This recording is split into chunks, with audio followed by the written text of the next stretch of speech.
Welcome to Deliver, the last mile performance podcast where we explore what it takes to operate, scale, and differentiate in today's market. I'm your host, Guy Bloch. I'm the CEO at Brink. And I'm Raquel Zanoni. Together, Guy and I chat with some of today's most knowledgeable retail and logistics leaders to discuss the last mile, specifically how it's evolving and what success looks like. And AI has been a major topic of conversation during this season. We spoke to almost all our guests about it in some capacity. And rightfully so, each leader made it clear that AI is already changing how last mile operations run. But a major challenge is knowing where AI can have the biggest impact. Exactly, Raquel. So in this episode, we combine clips from 4 interviews to address that directly. The first set of clips are about the biggest opportunities that last mile AI presents. Yes, and it features insights from Benjamin Gordon, a managing partner at Cambridge Capital, and Kamil, an expert associate partner at McKinsey. Interesting enough, we also have clips that explore how businesses can prepare themselves for new AI tools and show examples of AI projects that are actually moving the needle today. There's a lot of great perspective in this episode, and we hope you find it helpful. Now, let's get into the first section with Benjamin and Ali. And don't forget to subscribe to see all the episodes in full.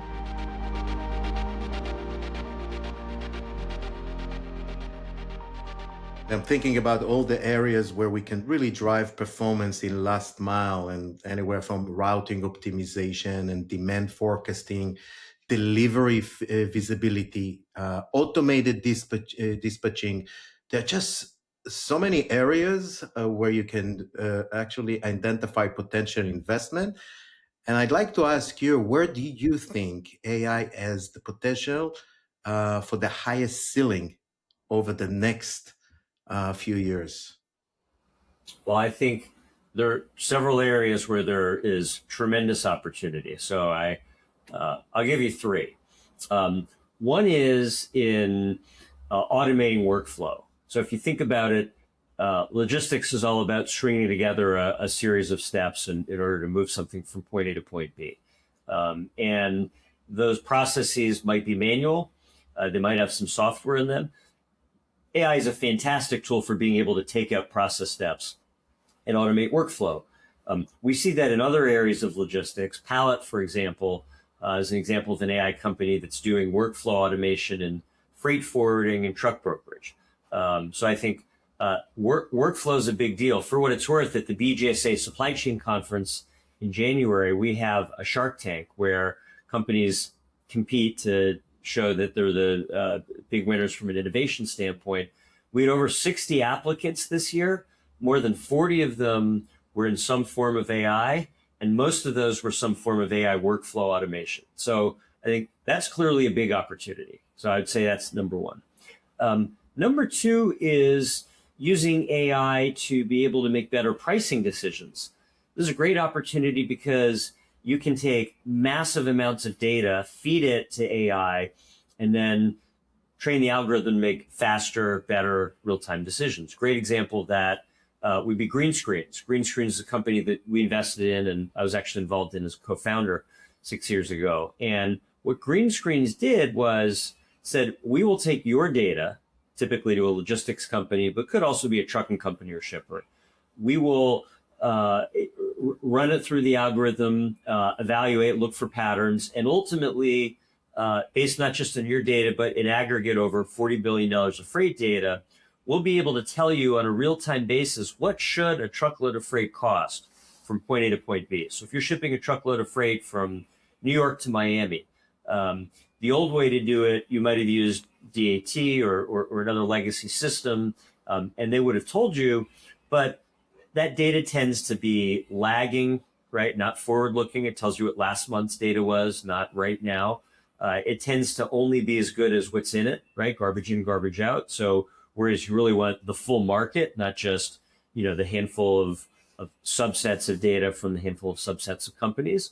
And it wasn't built for that. It was built for something else. Whereas Green Screens was built to just solve this specific problem. And so Green Screens was able to cut the error rate for pricing from 20% based on a study of one of the largest market competitors down to 5%. And as a result, that became not just much more valuable for their customers, but it also meant they could push decision making down to the front lines, make faster, better decisions, take out process steps, make more money.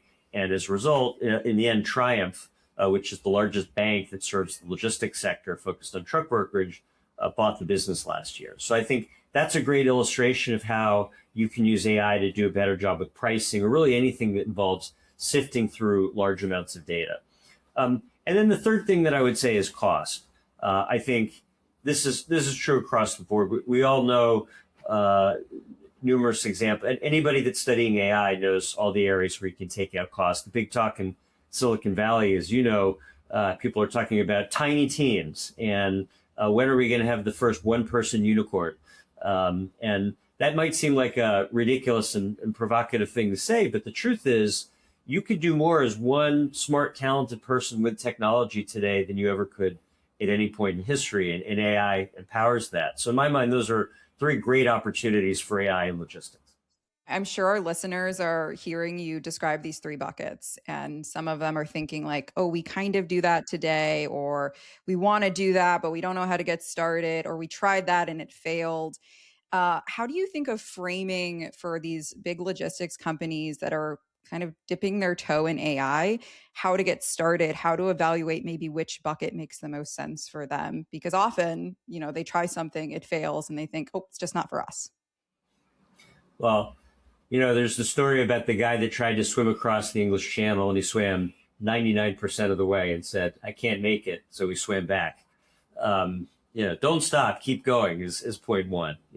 Try things and keep your eye on the prize and keep moving forward. I think that's number one. Number two is work with partners that specialize this. You don't have to do it all yourself, right? I mean, look, in the case of C.H. Robinson, they did several things. They did their own internal experimentation.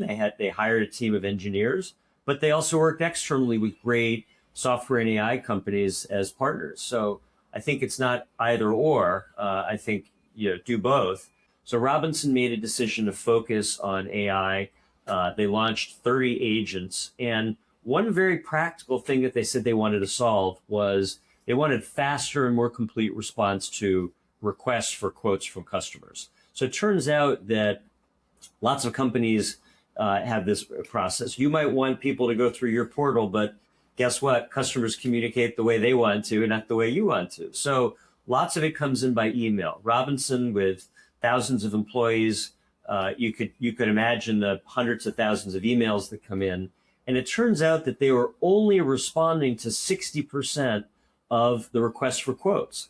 That's kind of amazing. I mean, imagine that, people ask you to do something and offer to pay you, and you ignore them 40% of the time. I mean, that's a staggering number. And so the first goal was, how do they get the response rate up from 60% to 100? And the second goal was, how do they cut the response time? Turns out the average response time was about 20 minutes. Well, in the freight industry, as you know, and as your listeners know, 20 minutes is not good enough when you're making real-time decisions. So the agents focus on those two problems first. They managed to drive the 60% response rate all the way up to 100%. And then they managed to take the response time down from 20 minutes to less than 30 seconds. Okay, fantastic, right? So no surprise that in a year where the freight industry was getting crushed, C.H. Robinson had revenue up, gross margin up, bottom line up, metrics across the board up, and stock price reflected all that, 56% increase. So to me, that's one of the best examples to show that AI isn't just about something that techies talk about. It's something that smart CEOs are using to create real value and real impact in transportation and logistics. I really like that response because I think it frames up something that we see a lot as well, which is that AI doesn't necessarily need to be this huge strategic insights into your data and pulling out all of this information and playing it back. For a lot of these companies, especially in logistics, it's removing manual processes. It's just being able to streamline or automate workflows in a way that improves customer experience, improves the worker experience as well. So I really like that you highlighted a seemingly simple but very effective use for AI. Yeah, it's a huge opportunity. So obviously, technology has a big role here, right? We're not going to see just people doing, so many orders at scale manually. Technology plays a role.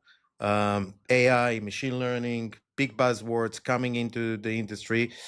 Customers are looking at that. Maybe they get confused. What's the role of technology here, and how do you see the evolution of AI and machine learning actually takes a role here? Yeah, no, I think technology. I think that's of course has a major role to play. In the like any function, though, I do think uh, it is starting. It's not a technological a solution, right? It's a understanding your vision, your goals, and how you want to drive that sort of promise, and then technology becomes an enabler. That can I provide my visibility to my customers when the customers go and or online to order a sofa, can I get can I give them a delivery window at that point that aligns with their schedule, and maybe provide that additional like capability of like just different slots that meet my as a customer, my flexibility, like provide flexibility to me, right? So that's the kind of the capabilities I feel that technology can enable, that we've already seen this. These are that you provide visibility, you provide you provide like in terms of notification, the flexibility. um, AI too is just another evolution of that. AI in fact I feel is helping more on the delivery drivers and the operators. For the customers, though, the very little changes, at least more recently. For now, I'm providing my orders. Maybe I'm getting a flexibility. I'm getting the text message. I'm getting my visibility where my driver is, when I can expect the delivery. It's my operators. Like if I am a I have a company. I'm a retailer with a delivery function. Uh, I have a co-pilot for drivers who are telling me where I should go next. It's helping me where do I need to park, when do I need to inform the customer that I'm on the way. If I'm running a little late, be proactively adjusting my schedule.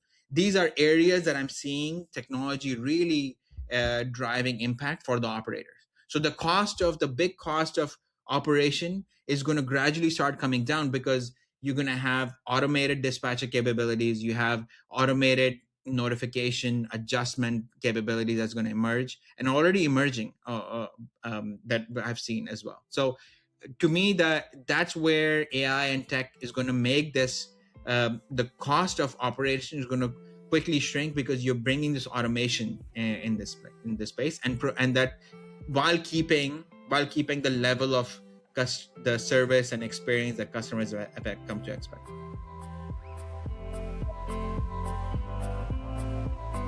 Next up, we have clips from Rupp and Jamie Andrade about what companies should do to prepare their operations for AI.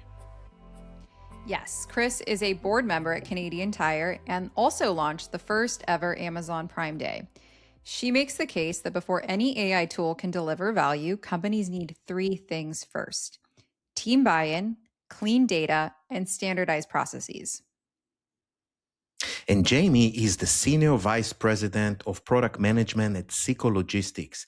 And she argues that most organizations go wrong by letting vendors define the problem for them, where the real first step is identifying operational bottlenecks internally.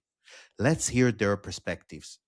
From what we see, working with so many customers out in the market, many organizations, they invest in AI-driven tools before they aligning their teams and the processes that those tools depend on, right? And in many cases, it actually adds complexity rather than removing it. So my question to you is, how do you see AI shaping the relationship between customer experience teams and the last mile operations over the next few years? Wow. Well, I what I think is fabulous about AI is that you hear about what agents are going to be able to do, and you think about the idea of my agent's going to have these goals, and your agent's going to have those goals, and now we're going to send our agents in to negotiate with each other and come to different solutions. I think that's really interesting to think about where the future of that's going to go. But if I take a step back for a minute and think about what has to be in place for AI to be successful in general, first of all, you've got to win some hearts and minds around this, because every person has heard that AI is coming to take their job. That's the way AI is positioned in people's minds. And so good luck getting AI initiatives across in a place where you've told the people, or the news has told the people, that AI is coming to take their jobs, because they'll give you every reason why it won't work, and they just won't use it because they're so afraid of it. So the first thing you've got to do is you've got to win hearts and minds. You've got to make people see how much more efficient their day job can be just by using the simple AI tools. Help me write my emails back instead of me having to think about all the things I want to say in this email. Just the simple ways of using AI to get comfortable with it. And then once you do that, you really need to get the organization aligned around what are the right inputs for AI. It's not about going out and buying the first cool tool that you see, because your organization's not ready for it if your processes are not standardized and your data is not clean and ready to go. If those two things are not in place, then AI cannot fix what systems have already broken. It's the same old garbage in, garbage out that software has been for decades. So I think that what organizations need to do in getting ready for AI is, first, they really need to get their team bought in that this is a good thing for the company, it's a good thing for the customer, it's a good thing for them. And once they've bought in, then you've got to do the very hard work of getting the structure of your data right and clean. And then you've got to make sure that your processes are standardized processes, because you can't automate what is not standard in the first place. And so once those things are in place, now you're ready to roll. And AI can be very exciting for what it can get done inside your company to make you more efficient, to make you more creative, to help you scale better. But first you've got to get some of those standard things right. So Jamie, you just shared with us the pain of all the configuration, everything that needs to come in place to perfect your operations. And in my head, I'm thinking AI. This is the premise of AI, and that's what AI is coming to help us with. And we know that these days, everyone talks about AI. It's just a dominant talking point in every conference, in every webinar, in every article we hear, but we read. But the gap between AI conversations and then AI results remains wide for most LSPs.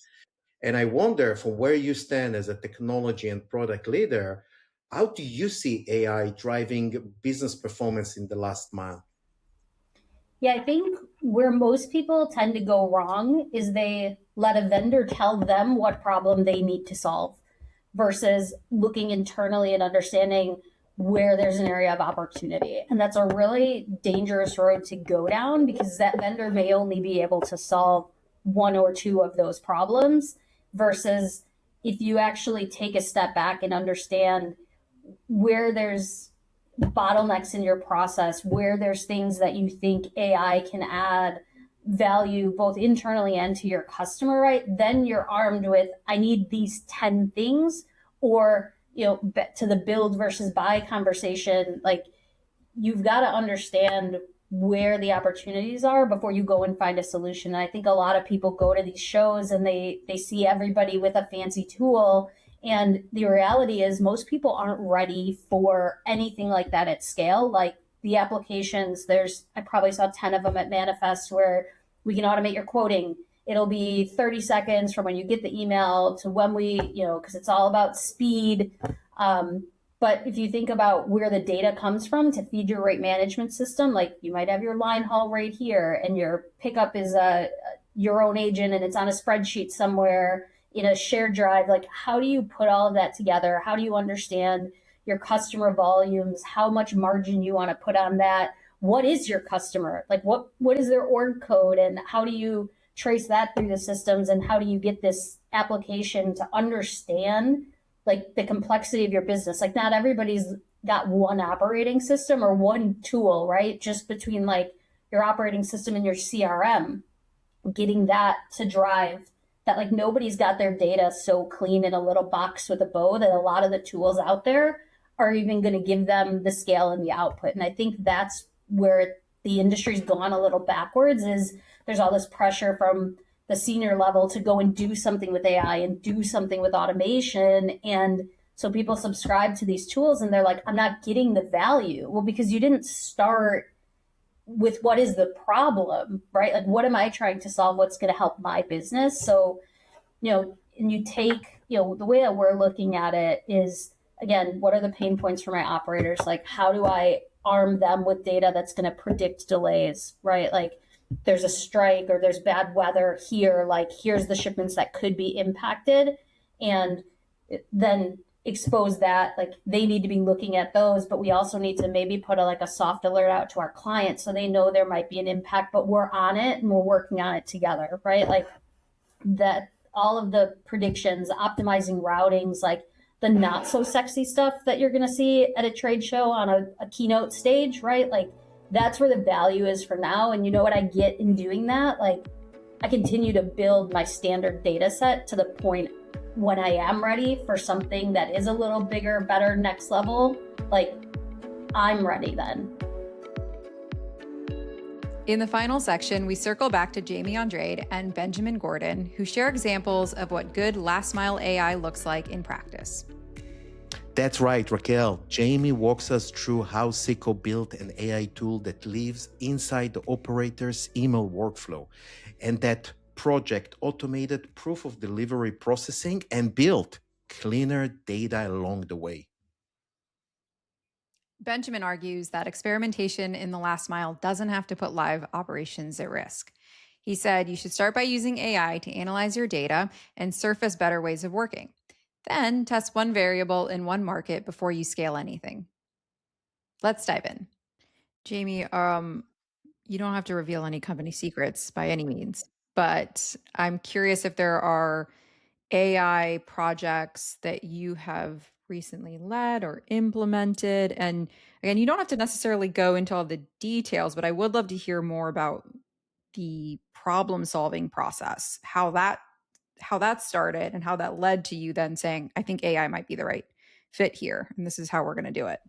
Yeah, and first, like a little bit of a differentiator, like everybody kind of buckets AI in with automation, but they're really two different things. And what we found is a lot of the things that are happening at our desk level, and that's, when you're talking, we talked a little earlier about like cost being a factor, right? Your biggest cost is your labor to drive your operation, right? So how do we make that more efficient? And again, it's not about taking headcount out of the business. It's about how do we grow and scale without having to incrementally continue to add these heads, right? So what can I do to make my operations very streamlined?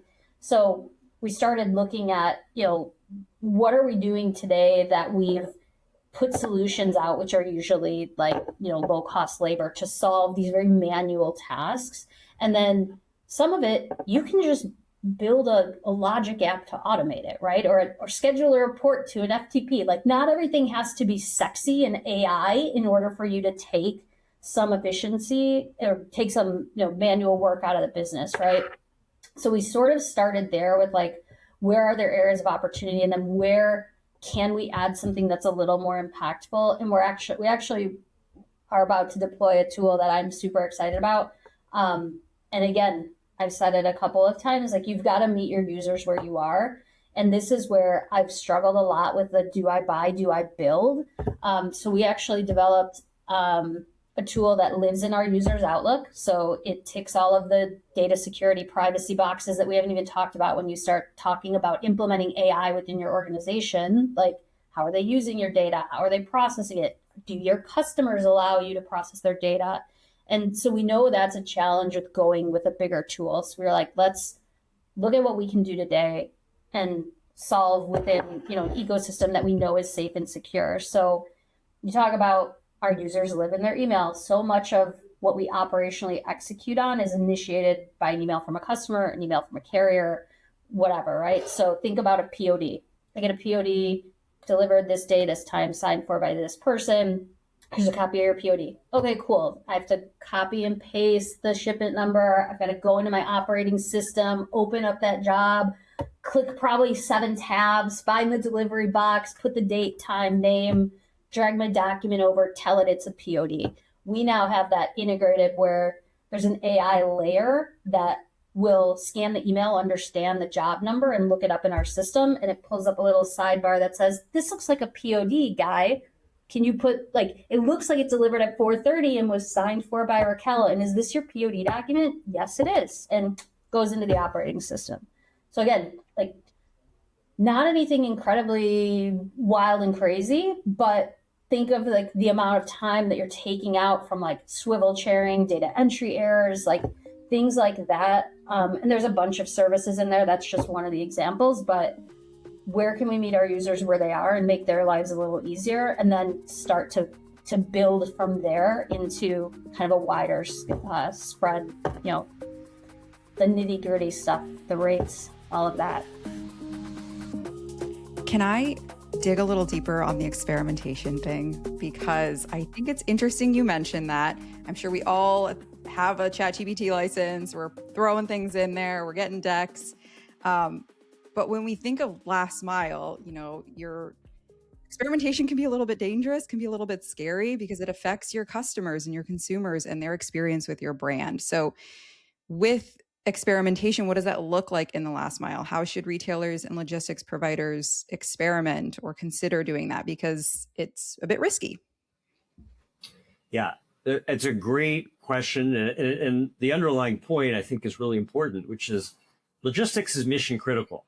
So you're not just going to go, I mean, there's been a lot of talk in the last couple of months about OpenClaw and these autonomous agents that can take over your computer. And on the one hand, it's great. On the other hand, what if they email your most important relationship with something, you know, stupid or accidental? Well, take that times 100. Now you're talking about last mile. So yes, absolutely. You don't want to experiment with something mission critical where the consequences could be terrible for your customer. On the other hand, what you can do is, first of all, you can experiment with the analytics.